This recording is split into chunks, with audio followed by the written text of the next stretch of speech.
नमस्कार, स्वागत है आप सबका आयन भारत पर। मैं इस वक्त न्यूज़ रूम में मौजूद हूं और मैं एक सवाल सबसे पहले पूछना चाहूँगी कि बाला साहेब ठाकरे की पार्टी शिवसेना, जो हार्डकोर हिंदुत्व की पार्टी मानी जाती थी, अब वो पार्टी की कमान अब उद्धव ठाकरे के हाथ में है और उनके साथ है संजय राउत। अब उद्धव ठाकरे ने एक बयान दिया है, उनका जो न्यूज़पेपर है मुखपत्र सामना, उसमें ये चीज़ आई। उन्होंने बोला है कि भाजपा हिंदू को हिंदू पाकिस्तान बनाने जा रही है और उन्होंने बाबा बागेश्वर धाम पर सीधा निशाना ठोका है। उन्होंने बोला है कि ये हिंदू मुस्लिम की राजनीति करवाने में तुले हुए हैं। ये जो हिंदू ग्राम बनाने जा रहे हैं ये बिल्कुल सही नहीं है। बाबा बागेश्वर को उन्होंने बताया है सीधे सीधे तुष्टीकरण की ये राजनीति कर रहे हैं। ये जो हिंदू मुस्लिम जो करवाया जा रहा है ये देश में, वो कह रहे हैं जानबूझकर कराया जा रहा है। और वक्फ बिल जब पास हुआ था तब बाबा बागेश्वर ने इसका समर्थन किया था, उस पर भी उन्होंने उन पे निशाना साधा है कि ये जानबूझकर हिंदुओं को बढ़ावा दे रहे हैं जिससे देश में हिंदू मुस्लिम की राजनीति हो। आइए अब इस बारे में अपने साथियों से जानते हैं कि इस खबर पर वो क्या सोचते हैं। क्या बाबा बागेश्वर जो कर रहे हैं वो सही है, क्योंकि कई लोग बाबा बागेश्वर को दिव्य दृष्टि की नज़रों से भी देखते हैं, और या फिर उद्धव ठाकरे का जो बयान है वो सही है। तो मेरे साथ इस वक्त मौजूद है श्रेयस। आपको क्या लगता है इस पूरे सिनेरियो में कौन सही है कौन गलत है? क्या उद्धव ठाकरे का बयान सही है या बाबा बागेश्वर की जो आइडियोलॉजी वो मान के चल रहे हैं वो सही है? देखिए, कौन सही है कौन गलत है ये तो जो हमारे दर्शक देख रहे हैं वो हमें कमेंट सेक्शन में बता ही देंगे। लेकिन फिलहाल का जो ये मामला है कि मुखपत्र अभी आया शिवसेना की ओर से, उसमें कई बातें कही गई। पॉइंटर्स में कहा गया, मैं आपको बता दूं पॉइंटर्स में, कि धीरेन्द्र शास्त्री का जिक्र हुआ कि धीरेन्द्र शास्त्री जो हैं वो देश में सांप्रदायिक माहौल बिगाड़ना चाहते हैं, वो हिंसा फैलाना चाहते हैं। कई सारी चीज़ें ऐसी हुई और ये भी इस पर जोड़ करके कहा गया कि पीएम मोदी का हाथ जो है वो धीरेन्द्र शास्त्री के ऊपर है। चलिए ठीक है, आप एक संत को जो हिंदुत्व को बढ़ावा दे रहे हैं उसको राजनीति में घसीटने का प्रयास कर रहे हैं, ठीक है, वो आपका अपना पॉलिटिकल एजेंडा है। एक बात बताइए ना, बंगाल में जो हो रहा है इस वक्त, क्या वो हिंसा नहीं है? क्या वो क्या हो रहा है? वो कैंडल मार्च तो हो नहीं रहा है वक्फ बोर्ड के वक्फ के खिलाफ, जो अभी संशोधन जो अभी बिल बन गया, ये चीज़ हुई अभी, इसके ऊपर जो हो रहा है ये क्या कैंडल मार्च हो रहा है? गाड़ियां तोड़ी जा रही हैं, हाथों में डंडे वंडे लेकर के तोड़फोड़ मचाई जा रही है। चलिए ये भी आप छोड़ दीजिए, उद्धव ठाकरे इस वक्त राजनीति में किस मोड़ पर खड़े हैं, क्या उन्हें ये चीज़ पता है? मतलब जिस समय चुनाव थे महाराष्ट्र के अंदर, उन्हें ये लग रहा था कि भाई हिंदू मुझे वोट नहीं देगा, तो वो अपनी पतली लाइन पकड़ करके चले गए मुसलमानों की तरफ।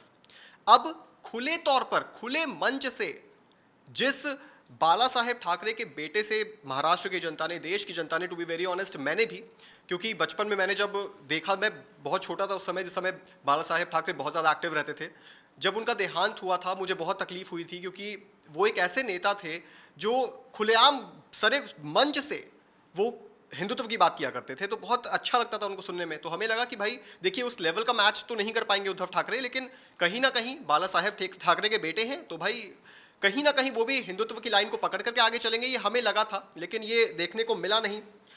इनका कहना है कि उद्धव ठाकरे, जो शिवसेना का भी मुखपत्र है, इसमें कहना है कि बीजेपी का जो हिंदुत्व है वो देश को बांटने वाला है। ये कह रहे हैं कि धीरेन्द्र शास्त्री ने हिंदू ग्राम जो भी उसकी शुरुआत की है, इसकी ज़रूरत क्या है? ये इसके बारे में बहुत बुरी बात इन्होंने शायद कही थी कि शर्मनाक करने वाला ये एक मामला है हिंदू ग्राम। मतलब हिंदुओं के लिए ग्राम नहीं बन सकता, मुसलमानों के लिए पूरा देश बन जाए, इसमें कोई दिक्कत नहीं है। मुसलमानों के लिए एक नहीं, गिन के 8-10 देश होंगे कम से कम, है ना? यहाँ से जितने चारों तरफ घिरे हुए देश है भारत से, सब मुसलमानों के ही देश है। बांग्लादेश, पाकिस्तान, सब भाई, अफगानिस्तान, सब तो मुसलमानों का ही देश है। मतलब हिंदुओं के लिए गांव तक ना बसे और मुसलमान पूरा देश बसा ले, उसमें इन्हें कोई तकलीफ नहीं है। तो कुल मिलाकर बात यही है कि धीरेन्द्र शास्त्री को ये लोग कोशिश कर रहे हैं। अभी बिहार में हमने देखा था, अभी बिहार में जब धीरेन्द्र शास्त्री गए थे तो वहां पर क्या हुआ, जानबूझकर इसे एक पॉलिटिकल स्टंट करार देने की कोशिश की गई थी। इन्हें ऐसा क्यों लगता है कि भाई धीरेन्द्र शास्त्री अगर कुछ, कभी वो पीएम मोदी का नाम लेके तो कुछ बोलते नहीं है, अगर वो कुछ भी बोलते हैं तो वो पीएम मोदी के फेवर में होता है, ऐसा इन्हें क्यों लगता है? क्योंकि हिंदुत्व की लाइन तो इनकी भी थी, तो अगर उसी लाइन पर ये चल रहे होते तो धीरेन्द्र शास्त्री के बयानों से ये अपनी राजनीति भी तो चमका सकते थे।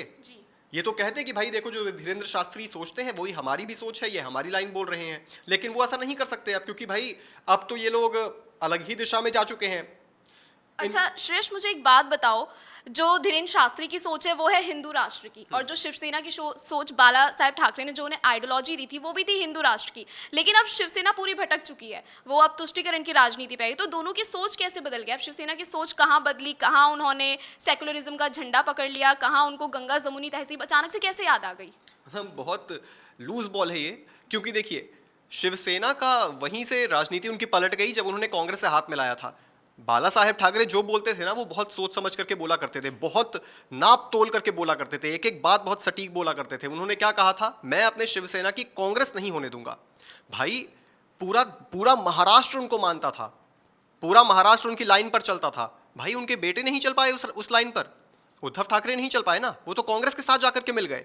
मतलब ये गजब की वहीं से इनकी राजनीति में मोड़ आया, क्योंकि भाई हमारे बड़े बुजुर्ग कहे हैं कि जिसके जिसके संगत में तुम उठते बैठते हो तुम बिल्कुल वैसा ही बन जाओगे। कांग्रेस की संगत में ये उठने बैठने लग गए, राहुल गांधी की संगत में उठने बैठने लग गए, तो जाहिर सी बात है कि इसके बाद वो वैसे ही रिएक्ट करेंगे, वो वैसे ही एक्शंस लेंगे जो कांग्रेस पार्टी लिया करती है। तुष्टीकरण की राजनीति करती है, हिंदू मुस्लिम को बांटने का काम करती है, हिंदुओं को जातियों में बांटने का इनके पार्टनर्स काम करते हैं, आरजेडी वगैरह। तो अब वही सेम लाइन जो है अब पकड़ रही है उद्धव ठाकरे की शिवसेना। तो अब शिवसेना अपनी लाइन भटक चुकी है, लेकिन देश में मतलब पूरे अगर हम वर्ल्ड में देखें तो कई सारे इस्लामिक देश हैं, लेकिन अभी तो बात हम अपने हिंदुस्तान में सिर्फ एक हिंदू ग्राम बनाने की कर रहे थे, उसी में ये पूरी राजनीति में उलझा दिया गया। बार बार बाबा बागेश्वर पे आरोप लगाए जा रहे हैं। उद्धव ठाकरे ने खुद अपने मुखपत्र पे ये आरोप लगाया है कि ये बहुत ज़्यादा शर्मसार है। आइए इस बारे में पूरी जानकारी लेते हैं हम और डिटेल से इस चीज़ को समझने की कोशिश करते हैं राजकुमार सर से। अब उद्धव ठाकरे के लिए सिर्फ मोमबत्ती लेकर ये वक्फ बिल जो नया बना है, कानून बन के आया है, उसके विरोध में कैंडल मार्च करना बाकी रह गया है जंतर मंतर पे। बाकी सब कुछ वो कर चुके हैं। और इन्होंने जो लेख लिखा है भगवा हिंदुस्तान, तो उद्धव ठाकरे ये भूल चुके हैं, पूरी तरह भूल चुके हैं कि उन्हीं के पिताजी स्वर्गीय बाला साहब ठाकरे पहले राजनीतिक थे, पहले पॉलिटिशियन ऐसे थे जिन्होंने कहा था कि मुसलमानों पाकिस्तान जाओ। जब मुसलमानों के लिए पाकिस्तान देश बन गया तो हिंदुस्तान में उनका क्या काम, आजीवन कहते रहे। उन्हें मौका मिला, ऑफर मिला कांग्रेस से कि हमारे साथ मिलकर आप मुख्यमंत्री बनिए महाराष्ट्र के, तो उन्होंने ठुकरा दिया, कहा कि मैं विचारों से समझौता नहीं करूंगा मुख्यमंत्री पद के लिए। और जब तक साल 2000 तक, जब तक उद्धव ठाकरे बीजेपी के साथ थे, बीजेपी से 4 कदम आगे बढ़कर वो हार्ड लाइनर हिंदुत्व के रास्ते पे चल रहे थे। दूसरा, ये आग लगाने की बात कह रहे हैं, क्षेत्रवाद का आग लगाने की शुरुआत शिवसेना ने ही की थी। दक्षिण भारतीयों के खिलाफ महाराष्ट्र में लुंगी उठाओ पुंगी बजाओ अभियान सबसे पहले किसी राजनीतिक दल ने शुरू किया था, तो वो थी शिवसेना, और इसी के बुनियाद पर शिवसेना की नींव रखी गई। और आज उनको लग रहा है क्षेत्रवाद और धर्म और राजनीति के को लेकर जो है मोदी सरकार देश में ध्रुवीकरण की राजनीति कर रही है।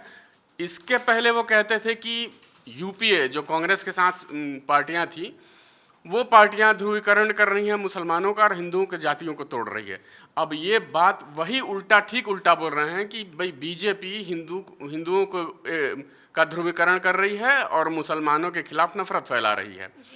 और इनका कहना है कि बाबा बागेश्वर, जिनके साथ मोदी का जाना गलत है, लेकिन उन्होंने आज तक नहीं बोला कि कितने न जाने कितने मौलानाओं के साथ, कितने हिंदुओं ने नेताओं ने टोपी पहनी, नमाज पढ़े, पता नहीं क्या पढ़े नमाज में, लेकिन नमाज पढ़ते नजर आए, उनके साथ जो है इफ्तार करते नजर आए, रोज़ा रखते देखे गए। कोई नहीं बोला।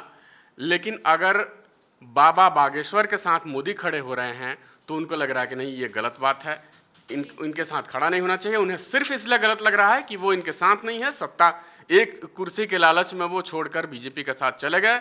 आज वहाँ पे इंडी गठबंधन के साथ है, उनका हार्ड लाइनर वोटर भी उनको छोड़ के जा रहा है। आज हाशिए पर है, उन्हें समझ नहीं आ रहा है, पता नहीं कौन उनको सुझाव दे रहा है, किसके कहने पे वो अपनी राजनीति आगे बढ़ा रहे हैं।